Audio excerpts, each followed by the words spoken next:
rejoignez sur ce magnifique plateau de la Web TV du ministère de l'Éducation nationale. Pendant 3 jours, je vous accompagne pour parler de nombreux sujets qui nous préoccupent au quotidien à l'école. Et effectivement, ces sujets sont au cœur du ministère de l'Éducation nationale. Nous sommes le samedi 23 novembre sur le salon de l'éducation en direct. Et aujourd'hui, nous allons parler d'un sujet extrêmement important et qui va modifier, on va dire, véritablement la vision de l'école, de l'enseignement, et puis véritablement donner un rôle à chacun des élèves. Il s'agit de l'école inclusive et en particulier de l'école inclusive, notamment dans les établissements français à l'étranger.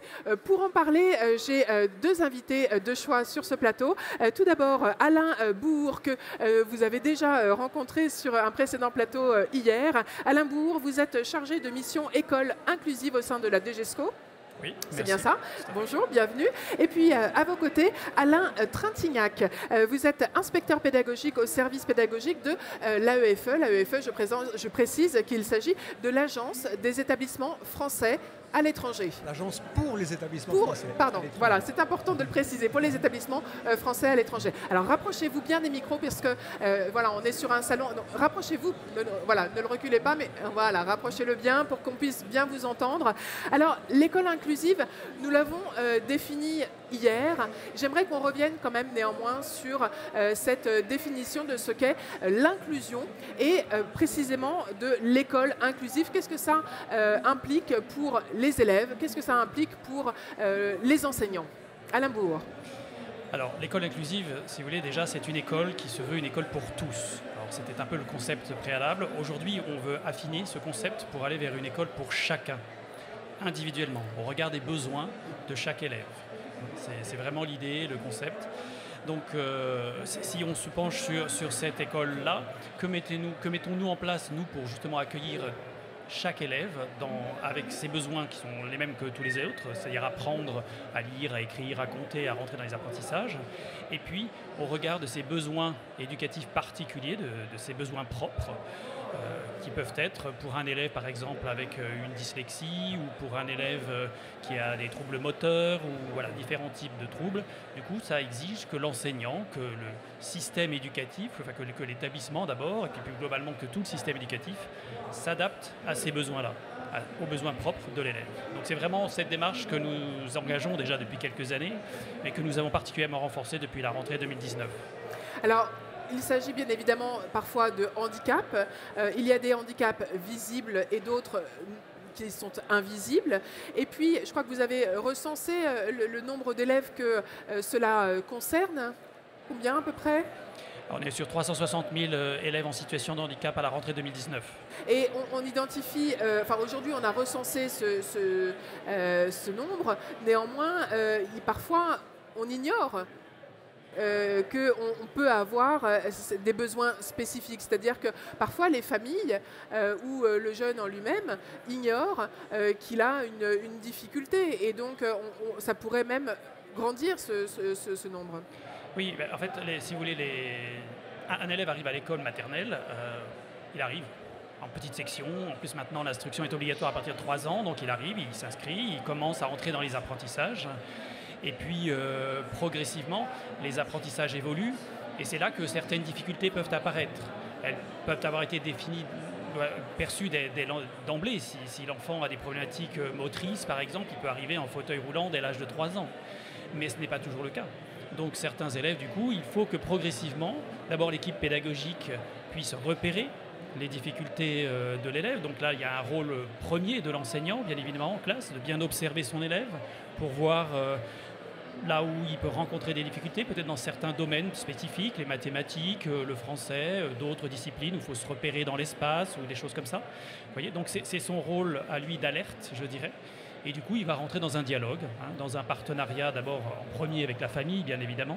On va se tourner vers la famille pour pouvoir dire, voyez, je m'interroge sur la difficulté de votre enfant à rentrer dans tel ou tel apprentissage. Et du coup, derrière, la famille va pouvoir, elle, se tourner. Alors, il y a des aides aussi au sein de l'école. Nous avons des psychologues scolaires, nous avons la santé scolaire qui peut aider, qui peut intervenir, les chefs d'établissement, le directeur d'école. Voilà, tous ces gens-là sont là pour cette famille. Et puis derrière, la famille va éventuellement aller faire un diagnostic à l'extérieur.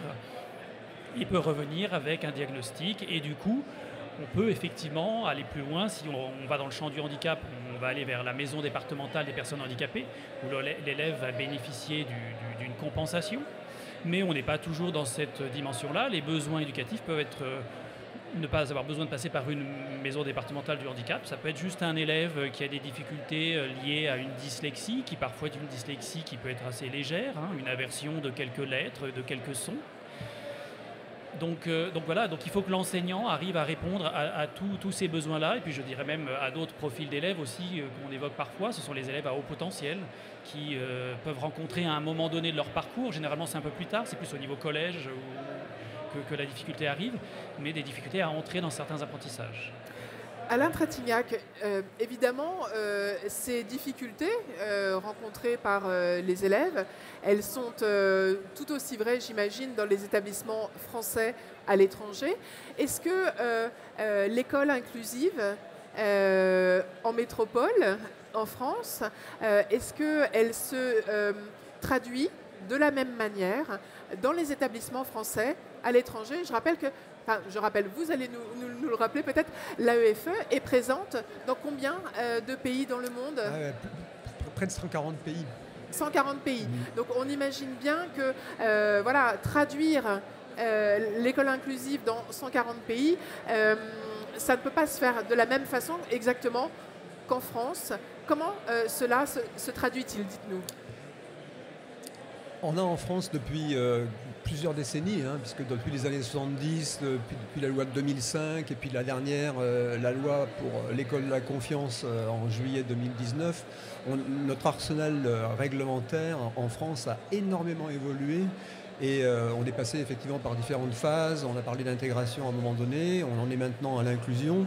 Et tout le problème de l'enseignement français à l'étranger, c'est, puisqu'il est quand même là pour assurer une éducation et un enseignement à la française dans les établissements homologués du réseau d'enseignement français à l'étranger, c'est effectivement de trouver les meilleurs moyens d'appliquer et de transporter, de transplanter les attendus de la politique nationale à l'étranger. Mais il y a un mais. Le problème, c'est que nous ne sommes pas le service public français complètement transportés à l'étranger. Nous sommes pas, en fait, nos établissements à l'étranger ne sont pas, si vous voulez, au sens diplomatique du terme, des espèces d'enclaves de souveraineté française à l'étranger où, dans l'établissement français, la loi française s'appliquerait mécaniquement. C'est pas comme ça que ça fonctionne. Bien sûr. Donc ça veut dire que nous portons les valeurs, nous portons les enseignements, les programmes, nous portons effectivement le sens de notre politique nationale à l'étranger dans toute la mesure du possible. Mais toute la question de l'AEFE, justement, c'est de réfléchir en permanence aux meilleures manières, aux meilleures façons d'adapter, d'ajuster aux contextes locaux qui sont de grande hétérogénéité, comme vous pouvez vous en douter, les attendus, en fait, du système français. S'agissant de l'inclusion scolaire, il en est de l'inclusion scolaire, d'ailleurs, comme du reste. C'est-à-dire que quand on arrive à l'étranger, on est confronté aux mêmes difficultés particulières pour inclure dans une classe ordinaire, parce que c'est la priorité des priorités chez nous. On n'a pas de structure d'inclusion, en fait, ou elles sont très rares, internalisées dans les établissements. C'est-à-dire que quand un enfant arrive, ce qu'on appelle par exemple les ULIS en France, les SECPA, n'existent pas à l'étranger. Précisez de ce dont il s'agit. Des unités locales d'inclusion scolaire. D'accord. Les sections d'enseignement professionnel adaptées, général adaptées. Donc on a là en fait des structures qui ciblent une certaine catégorie de public scolaire qu'on n'a pas à l'étranger. Donc nous, l'inclusion en fait à l'étranger, il faut essayer de l'accompagner dans le cadre ordinaire de la classe. Mais est-ce qu'elle n'est pas un peu de fait de par le fait que les établissements français sont à l'étranger, que vous accueillez aussi bien des Français que des élèves locaux du pays, par définition, l'inclusion est un petit peu naturelle. Alors, pas sur la question fatalement du handicap, mais déjà sur l'adaptation des contenus, et voilà la manière dont on aborde les différents sujets, non? Oui, mais juste pour revenir sur la question que vous posez précédemment, il faut quand même pas perdre de vue non plus, comme un des éléments avec lequel il faut composer, si vous voulez, pas perdre de vue qu'en fait tous les pays ont un droit local.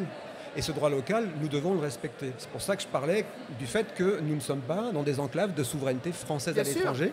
Donc le droit local, il faut composer avec. Parfois, il peut rentrer en relative contradiction avec le nôtre. Mais en tout état de cause, la ligne est quand même là, le cap est quand même là. Après, dans la diversité des contextes que nous connaissons, nous essayons de poursuivre ce cadre. Et le problème du service pédagogique de l'Agence de l'enseignement français à l'étranger, enfin le problème, c'est pas un problème, c'est parce que c'est relativement enthousiasmant. Mais en tout cas, l'objectif, c'est d'accompagner le plus finement possible et au mieux l'ensemble des établissements de ce réseau pour que, effectivement, dans chacun d'entre eux et dans le cadre de leur politique éducative, pédagogique, dans le cadre de leur projet d'établissement, la question de l'inclusion soit prise en compte. Alors, ce que vous dites sur le public scolaire qui fréquente nos établissements est important parce qu'effectivement, en fonction des contextes locaux, on va avoir, par exemple, un pourcentage d'enfants francophones ou ressortissants français plus ou moins important, ou dans d'autres contextes, il va être très très minoritaire, avec une grande majorité d'élèves du pays hôte de l'établissement, ou éventuellement aussi de nationalité tierce. Donc c'est vrai que là où vous avez raison, c'est que quand effectivement un public scolaire de cette nature, d'une grande hétérogénéité, déjà avec des profils linguistiques aussi différents, sont scolarisés ensemble avec des programmes français, avec une langue française commune, puisque c'est quand même la langue de l'enseignement, de fait, en termes d'apprentissage de la citoyenneté, en termes de confrontation à l'altérité, à la différence, on est de fait confronté à tout ça. La question de l'inclusion, comme vous le savez évidemment, et comme vient de le rappeler M. Bours, tient à bien d'autres choses, c'est-à-dire qu'il s'agit effectivement de créer un environnement pédagogique et éducatif favorable à des élèves qui peuvent présenter une multitude de besoins éducatifs particuliers. Et l'enjeu, au-delà de la diversité linguistique, évidemment, est aussi d'intégrer cette complexité, y compris à l'étranger et avec les contraintes que je viens de rappeler. Merci beaucoup. Alain Bours, je voudrais rebondir sur un peu en effet miroir. On parlait de situation de handicap. Est-ce qu'on peut aussi parler parfois d'accueil et d'inclusion de jeunes élèves qui viennent d'autres pays, qui suivent donc des cours dans une école publique française, qui sont accueillis et voilà, dont on va accueillir toutes les spécificités. C'est-à-dire que dans la classe, on va faire une partie des cours dans la langue du jeune pour la faire découvrir aux autres et adapter spécifiquement les contenus pédagogiques à ce jeune qui viendrait faire l'école dans une classe de la République. Oui, les enseignants connaissent tout à fait ces situations-là. Couramment, ils accueillent des jeunes qui viennent de l'étranger, qui viennent d'ailleurs.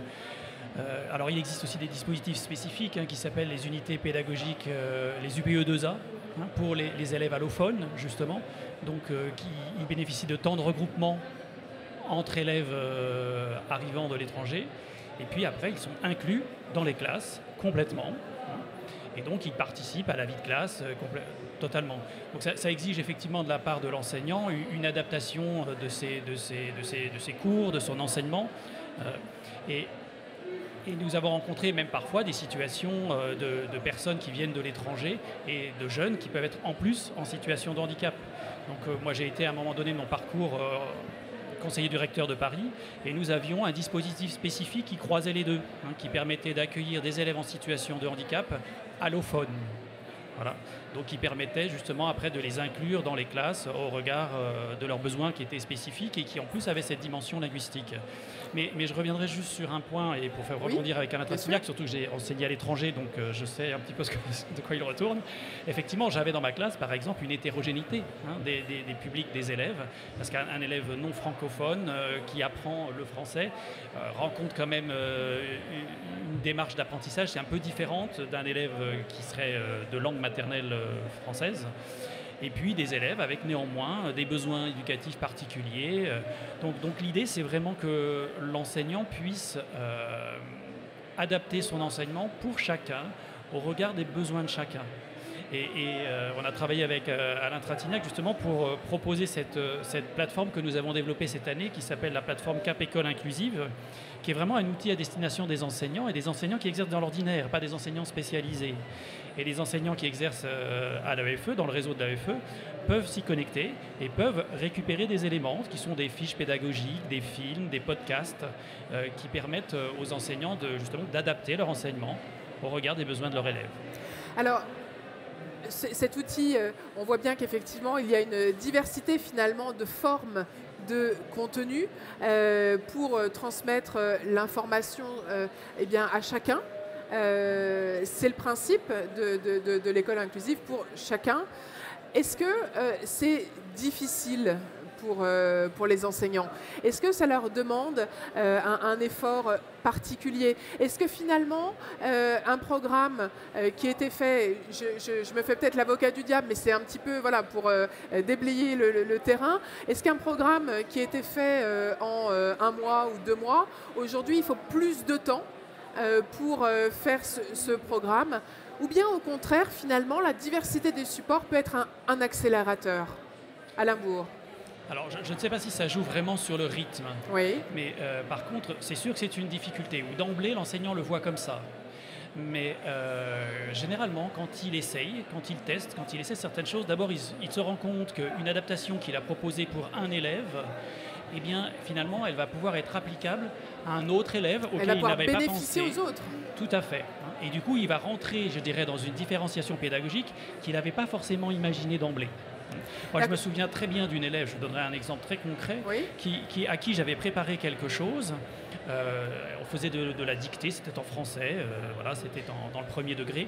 Et il y avait un texte de dictée qu'elle avait à faire, et je me disais, elle a vraiment des grosses difficultés pour associer les sons à la graphie. Donc, je vais lui donner le texte fait, et elle aura à faire du puzzle. Mais je rencontrais une résistance de la part de l'élève systématique. J'ai fini par abandonner parce qu'elle m'a clairement fait comprendre qu'elle voulait faire comme les autres et travailler comme les autres.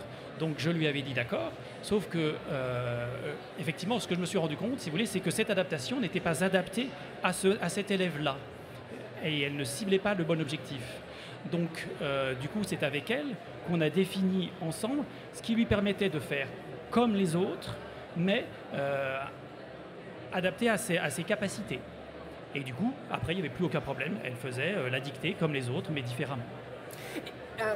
Je vais venir tout de suite vers vous, mais j'avais une question qui me taraudait. Est-ce que finalement, cette créativité nécessaire, et on va dire, nécessaire pour transmettre le savoir, pour enseigner, est-ce que cette créativité, elle n'est pas utilisable aussi pour les autres qui pourraient se dire « Ah, mais moi aussi, j'aimerais apprendre comme ça. Moi aussi, je trouve ça plus sympa, finalement, d'apprendre comme ça. » Et donc, nous émanciper d'une méthode, certes, connue, éprouvée, etc., et qui fonctionne généralement, mais qui, sous une autre forme, peut être un peu plus ludique et donner aussi de très bons résultats. Donc, cette créativité pourrait être bénéfique aux autres.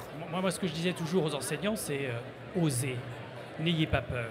Hein, parce que souvent, mais ça demande un effort quand même de modifier complètement la nature d'un exercice ou d'un apprentissage. Ça existe de se remettre en cause. Ça, je suis tout à fait d'accord avec vous. Parce qu'on a trouvé une démarche, une méthode. Oui. On se dit ça fonctionne globalement, ça fonctionne pour la majorité des élèves. J'en ai 25. Donc voilà. Mais sauf qu'on ne peut pas se permettre aujourd'hui de laisser sur le bas-côté même 5 élèves sur 25. c'est pas possible. Donc il faut absolument que justement on essaye d'autres outils, d'autres méthodes. Le numérique peut être un outil par exemple qui peut être utile, une adaptation pédagogique. Alors ça peut être effectivement parfois un être humain aussi, un accompagnant des élèves en situation de handicap qui peut aider aussi, parce qu'il y a un relationnel qui va se faire, qui va rassurer l'élève, et qui va faire qu'il va rentrer dans les apprentissages plus sereinement. Mais voilà, l'idée c'est ça, si vous voulez, c'est qu'on veut aujourd'hui, nous à l'Éducation nationale, offrir une palette, une diversité, au regard des besoins de l'élève, aussi bien dans la classe que sur les différentes modalités possibles de scolarisation. Voilà, avec parfois un appui.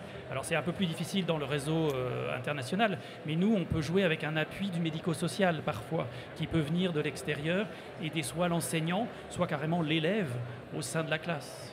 On parle des AESH en l'occurrence, là des accompagnants. Oui, c'est ça, ce sont notamment, les AESH. Voilà, les accompagnants des élèves en situation de handicap. Alors effectivement, Alain Trintignant, est-ce qu'il peut y avoir, il est voilà, possible d'avoir des AESH, des accompagnants d'élèves en situation de handicap, si on parle spécifiquement de l'école inclusive à travers le prisme du handicap. Est-ce qu'il est possible d'avoir des AESH lorsqu'on est dans un établissement français à l'étranger ?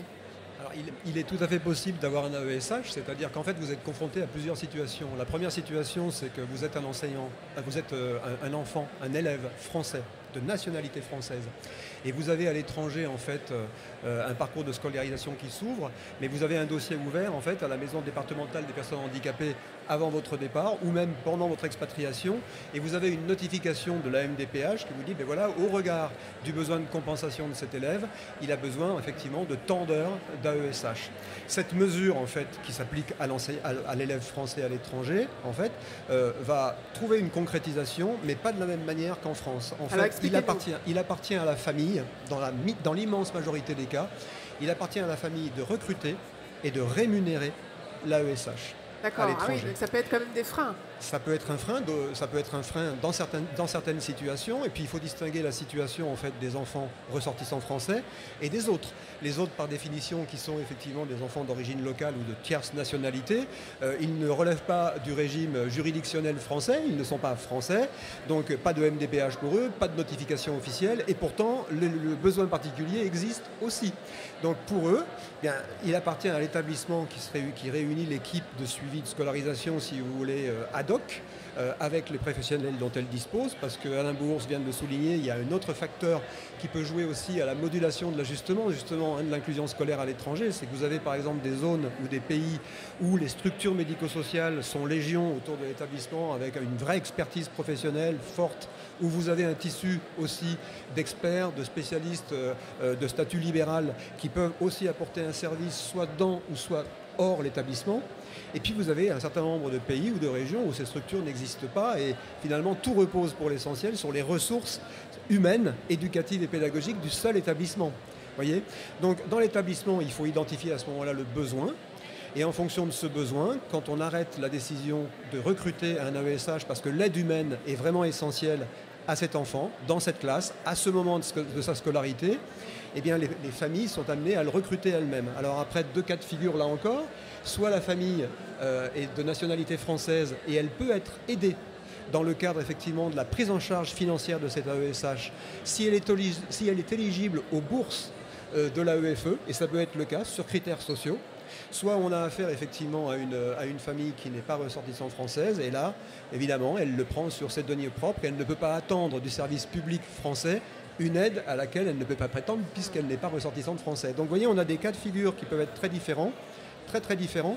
Et pour revenir à la place de l'AESH, à la place de l'enseignant et à ce que disait tout à l'heure Alain Bourse, il se trouve que pas plus tard qu'hier, nous avions en fait dans l'auditorium rattaché au service du Premier ministre à l'avenue de Ségur, auditorium Marceau-Long, réuni à peu près 250 personnes du réseau français à l'étranger, qui pouvaient être des directeurs d'école primaire, qui pouvaient être des chefs d'établissement, qui pouvaient être des enseignants, des professionnels médico-sociaux, des élus, des parlementaires qui étaient intéressés à la question, des officiels aussi, des ministères partenaires. Et la question de l'inclusion était justement d'actualité, puisqu'on se posait la question de savoir, à partir d'un bilan réalisé auprès des établissements sur l'état de la situation, si vous voulez, dans quelle perspective et selon quelle feuille de route, quel cadre de référence commun on pouvait construire pour mieux accompagner nos établissements, justement. Je vous dis ça tout simplement parce que dans le cadre du réseau de l'enseignement français à l'étranger, l'inclusion scolaire n'est pas dans l'ADN initial de cette agence. En fait. Il n'est pas dans l'ADN initial de ce réseau. La question est beaucoup plus saillante, beaucoup plus prégnante en fait depuis quelques années. Au service pédagogique de l'agence, la réflexion a été engagée en relation d'ailleurs avec les services du MENJ pour produire déjà un premier texte normatif, une circulaire commune qui cadrait un certain nombre de dispositifs, un certain nombre de procédures pour donner un droit à l'inclusion à tous les élèves possibles de ce réseau. Mais beaucoup reste à faire pour accompagner les établissements dans une démarche d'autodiagnostic, si vous voulez, où ils en sont dans l'inclusion et comment les aider en fait à faire cet autodiagnostic par eux-mêmes, comment les préparer quand ils sont dans le cadre par exemple d'un suivi d'homologation, ils ont été homologués mais ils sont suivis pour continuer à rester dans le réseau français à l'étranger, comment les aider justement à s'auto-positionner pour mieux identifier les axes de progrès, si vous voulez, sur lesquels ils peuvent s'engager collectivement pour être de plus en plus inclusifs. Voilà, ce sont des questions qu'on se pose avec la place des parents, la coéducation dans cette affaire, le changement de posture parce que je pense que fondamentalement dans cette affaire, ce qui est demandé, bien sûr que l'enseignant doit avoir une connaissance en fait plus grande de la boîte à outils dont il peut disposer pour adapter son enseignement à des tas de particularités d'élèves, surtout quand ces particularités présentent un écart assez fort à la norme scolaire attendue, si vous voulez. Donc il y a effectivement une nécessité d'équiper les élèves, les élèves et les enseignants. Et c'est vrai que la plateforme dont il était question tout à l'heure est un outil majeur et il nous appartiendra d'essayer d'organiser justement l'accessibilité à cette plateforme pour nos enseignants. Mais c'est vrai que c'est un sujet vraiment dont vous vous emparez en tout cas. C'est un sujet d'actualité très forte qui est très porté par l'agence aujourd'hui parce qu'on est tous absolument convaincus que, pour le dire de manière un peu brutale, l'excellence pédagogique d'un établissement n'est pas soluble dans son taux de réussite au baccalauréat ou au brevet. On ne peut pas le résumer à ça. Ah non, c'est sans doute pas. Parce que si vous prenez un certain nombre d'établissements, avec le public accueilli, ils ont une très très grande garantie de résultat et la plus-value pédagogique n'est pas là. La plus-value pédagogique, elle est dans la capacité à différencier, elle est dans la capacité à adapter et l'excellence pédagogique passe par l'inclusion. Parce que l'inclusion oblige justement à réfléchir à sa pédagogie, à sa posture, oblige à changer de regard. Elle oblige effectivement à gagner aussi en sécurité parce qu'on peut être démuni et c'est normal d'être démuni quand on est enseignant et qu'on accueille pour la première fois un enfant autiste ou pour la première fois un enfant qui a un trouble sensoriel grave ou un infirme moteur cérébral ou ce qu'on veut. Même un élève à haut potentiel peut être particulièrement déstabilisant aussi. Donc tout ça, ça suppose à la fois de travailler sur la posture enseignante et à travailler sur le partenariat très fort avec les parents. Et puis, je dirais que tout en travaillant sur la posture, en se donnant les moyens d'une formation continue, ciblée et bien conduite, des enseignants notamment, mais pas seulement. Je pense que des formations à caractère un peu intercatégoriel qui peuvent parfois, sur certains moments, associer des enseignants, des personnels médico-sociaux qui, lorsqu'ils existent dans l'établissement, gagnent aussi à travailler sur le même objet, si vous voulez. Et même les AESH aussi. C'est ce genre de formations intercatégorielles qui font converger un petit peu les regards et les pratiques. À mon avis, il faut les mettre au service de ces élèves. Voilà. Alain Bourg, est-ce qu'effectivement, là on parlait donc d'une plateforme avec des outils au service des enseignants pour adapter au mieux leur pédagogie à chacun, à chaque spécificité. Est-ce que c'est aujourd'hui dans le référentiel des professeurs, enfin des personnes qui sont en situation de se former au métier d'enseignant, de professeur des écoles, etc. Est-ce que ça fait partie finalement de toutes les choses qu'il y a à apprendre pour devenir enseignant? Et puis, pour rebondir, est-ce que c'est également aujourd'hui une formation qui peut être proposée pour ceux qui sont déjà en activité, qui sont déjà enseignants? Et puis, dernière question, et promis, je m'arrête là.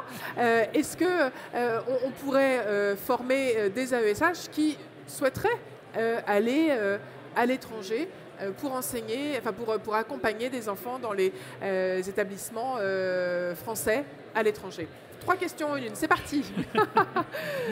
Alors, sur la formation, déjà, il y a eu une réforme dans la loi de 2019 à laquelle faisait référence Alain Trintignant tout à l'heure, la loi pour l'école de la confiance. Il y a eu une réforme, effectivement, de la formation initiale des enseignants.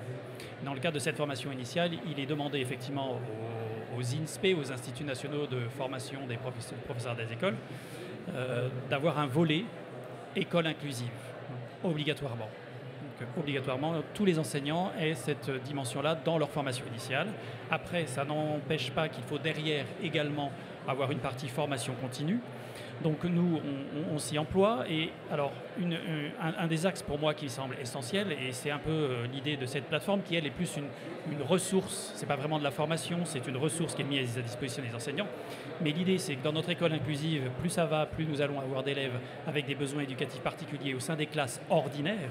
Donc c'est ces enseignants-là qu'il faut former prioritairement. Bien sûr. Former des enseignants spécialisés, c'est très bien, on en a toujours besoin, mais on a aussi besoin surtout que l'enseignant d'une classe ordinaire puisse prendre en compte les différents besoins. Donc, dans ce cadre-là, nous développons évidemment la formation à différents échelons, au échelon départemental. Il y a des plans départementaux de formation, après il y a des plans académiques à un échelon plus large, et qui incluent, en dehors des enseignants aussi, d'autres membres des équipes. Je pense particulièrement aux chefs d'établissement, aux inspecteurs. Eux aussi, ils doivent avoir compris ce que c'est que cette école inclusive et quel est son enjeu. Et puis, il y a même des plans à l'échelon national, évidemment. Et alors, pour répondre à votre question sur les AESH et la formation des AESH, alors, comme vous le disiez tout à l'heure, 80 000 AESH, nous continuons à développer et à recruter toujours sur le site ministériel. Les gens qui sont intéressés peuvent toujours s'inscrire pour essayer de postuler, parce que nous recrutons en continu des AESH. Nous avons créé un statut plus pérenne. Nous essayons de professionnaliser ce métier. Et dans cette dimension-là, il y a 60 heures de formation initiale qui est accordée aux AESH. Et puis derrière, nous essayons aussi de développer la formation continue des AESH, parce que c'est sûr que l'accompagnement ne va pas être tout à fait le même si vous accompagnez un élève avec des troubles du spectre de l'autisme ou un élève avec un trouble des fonctions auditives, par exemple. Il peut y avoir une technicité, une spécificité. Donc, du coup, les académies proposent des axes de formation pour ces personnels. Après, est-ce que ces personnels vont pouvoir faire le pas et partir à l'étranger ? Tout est possible. C'est-à-dire qu'aujourd'hui, par exemple, un AESH qui déménage, qui quitte, j'ai un exemple par exemple de quelqu'un qui habitait Lyon et qui est parti en Charente, eh bien, elle peut très bien postuler en Charente à nouveau, et même son dossier peut suivre. Donc ça, il n'y a pas de souci particulier, surtout maintenant avec le statut d'AESH qui est un statut de droit public, on va pouvoir plus facilement, si vous voulez, faire passer un dossier d'un endroit à l'autre. Après, on peut très bien imaginer que quelqu'un déménage plus loin et aille à l'étranger. Hier, dans votre colloque, il y avait des personnes d'Espagne, par exemple. Et on peut en plus avoir une AESH qui peut avoir des compétences spécifiques, même sur la langue. Eh bien, ça peut être tout à fait possible que la personne déménage et que du coup, parce qu'il y a des besoins aussi en Espagne ou ailleurs, et que cette personne, du coup, puisse faire valoir cette compétence-là et qu'elle puisse être embauchée dans ce cadre-là. Dans un cadre un peu différent, puisque du coup, ce ne sera pas un cadre d'AESH, mais elle peut néanmoins être embauchée en tant qu'accompagnant. Hier, nous avions une thématique qui était enseignée et étudiée à l'étranger. Le CNED était présent avec son directeur général et puis également votre directeur de l'AEFE. Et on a abordé un sujet qui est intéressant, c'est la formation des Français qui sont expatriés, notamment des conjoints. Parce que parfois, lorsqu'une famille est expatriée pour des raisons professionnelles, il y a un membre du couple qui a effectivement un emploi et l'autre qui n'en a pas. Auquel cas, le CNED peut être une solution pour justement offrir une formation et pourquoi pas une formation à ESH. Si je peux me permettre, si vous voulez tout savoir de ma vie, je suis parti en Allemagne et c'est exactement ce qui s'est passé. Ah, je ne le savais pas. Je me suis formé en tant qu'enseignant alors que je vivais en Allemagne grâce au CNED, alors que j'enseignais dans un établissement français à l'étranger. J'avais un contrat local et puis je me suis formé comme ça à distance. J'ai passé le concours que j'ai eu Et du coup, après, j'ai pu poursuivre, alors en France ou à l'étranger, mais enfin voilà. Et ça peut être un outil, notamment dans l'école inclusive des établissements français à l'étranger? L'avantage du CNED, effectivement, par définition, c'est qu'on fonctionne sur une formation à distance. Donc il n'y a pas de fermeture a priori, quel que soit l'endroit où on réside dans le monde. Donc pourquoi pas, effectivement, pour cette formation et pour d'autres. Hein. Ça ne pose pas de problème particulier. Même nos élèves, parfois, bénéficient d'ailleurs du CNED. Dans certaines régions où il n'y a pas d'établissement français à une distance raisonnable du domicile des parents, on a parfois, effectivement, aussi des enfants expatriés qui bénéficient des avantages du CNED. Parfois, on a dans certains établissements des répétiteurs qui accompagnent l'élève à partir de l'offre du CNED. Et pour les adultes, bien évidemment aussi, dans le cadre d'une préparation de concours ou dans le cadre d'un besoin de professionnalisation, beaucoup de choses sont aujourd'hui possibles avec le CNED, c'est vrai. Mais d'ailleurs, de manière beaucoup plus large, et pour revenir à nos préoccupations sur l'école inclusive, quand vous regardez effectivement les besoins de formation de nos personnels, Alain Bourse vient de préciser qu'il était contractuel. En fait, il avait un contrat local dans sa première expérience à l'étranger. C'est vrai que vous pouvez effectivement vendre, entre guillemets, votre compétence auprès d'un établissement français à l'étranger et effectivement être recruté localement. Vous pouvez vous préparer à passer le concours après en France et revenir avec le concours sur un poste en France, rejouer la carte de l'expatriation ou plutôt du détachement à l'étranger. Après, c'est une affaire de parcours individuel. Hein. C'est vrai que ce que vous disiez tout à l'heure sur l'AESH qui aurait été formé en France et qui pourrait éventuellement revenir à l'étranger pour faire la même chose à l'étranger, ça lui appartient. Hein. C'est une question de trajectoire personnelle et de choix de vie. Après, c'est sûr qu'il peut se prévaloir de la formation reçue en France pour être effectivement adapté aux fonctions et matché, si vous voulez, avec le profil attendu à l'étranger. Mais c'est son choix, ce n'est pas le choix d'une institution. Bien sûr. Alain Bourg, un mot pour conclure cette table ronde sur l'école inclusive, peut-être des objectifs? L'objectif, c'est simple, c'est l'accueil de l'élève, hein, c'est la scolarisation de l'élève, être au plus près des besoins de l'élève. Et l'objectif de l'éducation nationale aujourd'hui, c'est bien celle-ci, c'est de répondre vraiment à ces besoins-là, aux attentes de la famille, de l'enfant, au plus près des besoins pour qu'il puisse après voler de ses propres ailes, hein, s'insérer dans la vie sociale et professionnelle. C'est ce qu'on souhaite effectivement pour chacun. Merci beaucoup de nous avoir suivis sur cette table ronde consacrée à l'école inclusive avec une spécificité notamment dans les établissements français à l'étranger. Je vous donne rendez-vous dans quelques minutes pour une nouvelle web télé. Merci beaucoup à mes invités de m'avoir accompagné sur ce sujet. Merci beaucoup. À bientôt.